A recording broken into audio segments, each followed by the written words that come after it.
Dans la ville enchanteresse de Lyon, un doux parfum de jasmin se mêlait à celui des plats épicés qui s'élevaient dans les airs. C'était le mois de Ramadan, et la ville, bien que d'apparence calme, était emplie d'une énergie vibrante qui bruissait sous la surface. Amira, une jeune fille de 10 ans aux yeux pétillants, se tenait sur le balcon de l'appartement familial. Ce soir-là, elle attendait avec impatience le moment de l'iftar, le repas qui rompait le jeûne quotidien.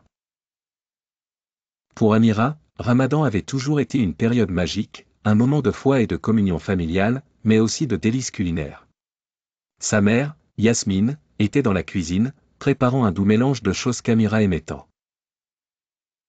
Les dattes sucrées, les soupes parfumées, sans oublier les cornes de gazelle, ses pâtisseries préférées. Son père, Omar, mettait en place les coussins dans le salon, créant un espace confortable où ils pourraient tous se rassembler pour le repas.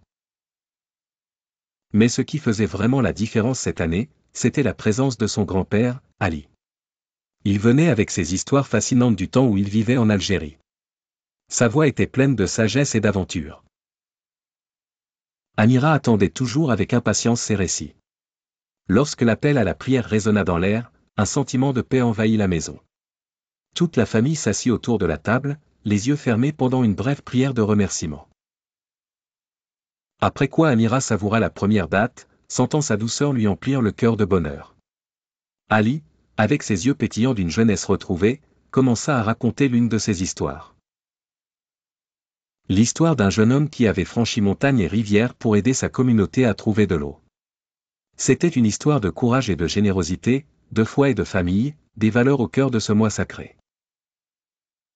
La nuit s'étira doucement, les étoiles scintillaient haut dans le ciel lyonnais alors que la lune illuminait leur petit coin de la ville. Amira, les paupières lourdes de sommeil mais le cœur léger de joie, se laissa emporter par le doux murmure de la nuit. Ramadan à Lyon était plus qu'un simple mois de jeûne, c'était un temps de partage, de réflexion et de renouveau spirituel. Et pour Amira, c'était surtout une collection de moments précieux comme celui-ci, qu'elle garderait à jamais dans son cœur.